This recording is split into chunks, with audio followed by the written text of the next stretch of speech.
Eu tava vendo esses dias essa coisa a gente já tá no apocalipse.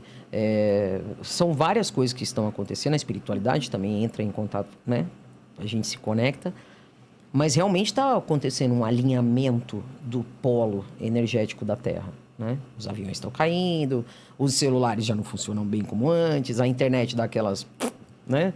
Então, agora eu que pergunto para vocês, o que que vocês acham disso? Também como espiritualistas. Quer começar? Eu posso começar. Bom, eu acho que eu vou tentar ser breve, né? Eu creio que a gente está vivendo um momento muito sensível da nossa civilização. Eu vou levar até para uma questão mais palpável, no sentido até sociológico. Eu acho que a gente está vivendo uma crise de valores, e não é aquele valor... não, é valor humano, onde a base desse valor tem que ser o amor, como mola propulsora das grandes transformações. E eu acho que essa crise, eu costumo dizer que está volatizando cada vez mais esse material e materializando o espiritual, e as pessoas, elas vale quanto veste do que quanto pensa. Uma sociedade onde o PIB é mais importante do que a felicidade, que a felicidade é aquilo que não tem um ser humano na face da Terra que não tem o desejo de ser feliz, né?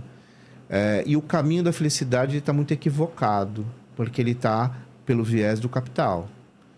E, na verdade, esse viés é da depressão e não da felicidade. Até porque é muito rápido. A felicidade do capital, ela é uma injeção de adrenalina. E aquilo passa muito rápido. Então, eu creio que todos esses eventos que a gente está passando, de uma forma muito breve, muito superficial, está muito mais ligado a uma necessidade de uma rapidez nas relações, nas coisas, a malha aérea, que é uma loucura, é muita coisa no ar, é muita coisa acontecendo. E uma hora dá problema, né? Então, é a manutenção que é feita muito rápido, é a falta de atenção, é a falta de conferência, é a falta de foco, né? Às vezes, a falta de a leitura de um enunciado, ela determina o resto. Então, as pessoas hoje, elas estão assim. Eu não vou nem cair para a questão espiritual, porque aí pode entrar numa subjetividade, né? E aí cada um tem a sua realidade. Mas eu acho que do ponto de vista humano, essa crise ela está muito mais no ser humano. E como ele vem... Aí vem uma questão que para mim é muito cara. É como ele está se relacionando com a natureza. Eu vou até dar um exemplo rápido. No Butão existe, como todos os países do mundo, um referencial que é o PIB, né? Normal. Ali ele diz um monte de coisa. O PIB ele explica uma série de questões. Só que o rei atual, que assumiu, inclusive muito jovem, com 16 anos, porque o pai morreu na África, ele criou a felicidade interna bruta. E aí ele começa um programa político de bem-estar social através da felicidade. Que lá que surgiu, inclusive, a Escola Verde, né? Que é um projeto sensacional, que inclusive quem criou está vivo ainda, dá palestra em vários lugares, em várias universidades. Inclusive eu tive o privilégio de ter aula com ele. Ele é do Butão, né? E ele fala exatamente essa questão dessa importância, né, da felicidade.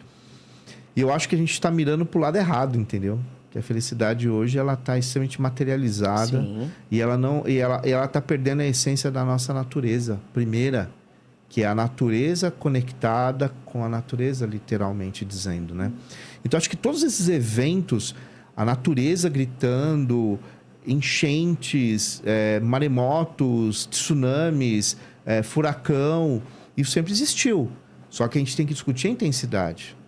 A gente tem que discutir a intensidade que São Paulo antes não precisava de ar-condicionado. E hoje, todo mundo clama por ar-condicionado. Porque ninguém aguenta o calor, Pô, entende? 40 graus, pelo amor de Deus, gente. A chuva não é uma chuva que vivifica a terra apenas. É a chuva que arrebenta tudo, porque tá tudo impermeabilizado, tá tudo muito, muito mal planejado, né? Sim. Então, eu acho que essa crise que a gente está vivendo são sinais que a gente está recebendo e a gente, enquanto civilização, entende? Não estamos dando o devido valor.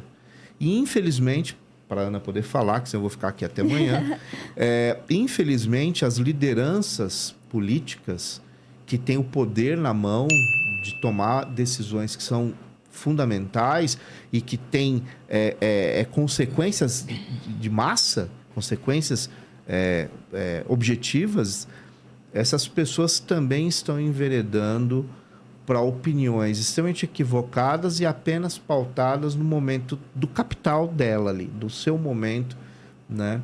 E aí volta para o PIB, né? Que é um PIB que apenas mede estatística, né? Ah, porque ali tem fome. Tá, tem fome. Mas significa que tem seres humanos que não estão comendo. É muito maior do que ali tem fome. Sim, Né? sim. Na verdade, ali tem certeza. fome, mas tem um ser humano ali. Tem uma criança, tem um idoso, que são os mais vulneráveis, né? Você tem a mulher, né? Que é colocada muitas vezes numa condição inferior em algumas sociedades, no nosso país, por exemplo, né? Em alguns setores, por algumas pessoas. Então, eu acho que é tão complexo que a gente está vivendo que caberia um podcast de 4 horas aqui para a gente Sobre só isso. falar sobre isso, sobre a luz da sociologia, da moral, da filosofia, da história, da economia e da espiritualidade. Eu acho que até foi legal você ter falado isso, viu? Sim, Porque eu acho que dá pra gente fazer uma mesa Ia aqui, ser ó, muito legal. para discutir. Aí Pode eu me entro chamar que eu o meu tô lado aí. historiador. Não, mas fala aí, Ana. Bom, eu acho que a gente está vivendo um momento, eu até li um artigo sobre isso, sobre o desaparecimento do tédio. E o que acontece? A gente está vendo um período da nossa sociedade que o tédio que antes a gente sentia no dia a dia, ou sentia em momentos específicos, está sendo substituído pela ansiedade. E a ansiedade é um sentimento que está atrelado ao medo. O tédio, você sonha por um futuro. A ansiedade, você teme pelo futuro. Então, a gente está vivendo um momento em que a gente não consegue ver o futuro de uma forma sonhadora. Eu, às vezes, brinco, eu não vou chegar aos 50 anos. Você acha que vai ter como eu respirar o ar quando eu tiver 50 anos? Eu não vou viver aos 50 anos. Então, a gente vive um momento em que a ansiedade que a gente está envolvido é uma ansiedade que gera pelo ficar ali o tempo todo no celular, ou uma ansiedade da pressão que você está vivendo socialmente, pressão que você está vivendo no trabalho, ela gera o medo. E esse medo, a gente não consegue ver o futuro com bons olhos. E com razão, porque a gente tem que ver o que a gente está vivendo. Eu sou uma pessoa muito ligada a essa questão ambiental. Eu gosto muito de estudar, eu gosto muito de estar atenta a isso. E eu não sou inocente de falar que eu vou conseguir mudar o mundo. Mas eu acredito que cada ser humano tem sim o poder de mudar esses grandes apocalipses que a gente está vendo por aí. Então eu acho que a gente tem que tentar, é muito difícil, mas sair desse controle mental da ansiedade de só temer. De só ver o futuro como algo negativo. Porque eu vejo esperança, sim. A gente já viveu momentos muito complexos na vida, na sociedade. Mano, 2000 anos aí de história. E a gente já viu momentos muito. Da era cristã, né? Isso, Sem- só falando... Exatamente. Só pegando esses 2000 anos de história, é muita coisa absurda que a gente já viveu. E a gente superou. A partir do senso de comunidade, a partir do trabalho junto e pelo amor e respeito ao próximo. Então, eu acho que a partir do momento que a gente conseguir, talvez, recuperar esse tédio, eu sei que é uma palavra que todo mundo, quando pensa, já vê como algo negativo, mas trazer de volta esses momentos, sabe? Poder sonhar. Eu acho que o que falta muito é a esperança. Esse sonho de que talvez não seja um fim tão apocalíptico assim, sabe? A gente consegue ver a esperança de ter força para lutar. Porque eu acho que a partir do momento que a gente não tem esperança, pra que lutar, né? Vai acontecer o fim do mundo mesmo, vai alagar as cidades, a gente não vai ter daqui a pouco, um monte de cidade vai desaparecer. Gente, a gente pode mudar isso, né?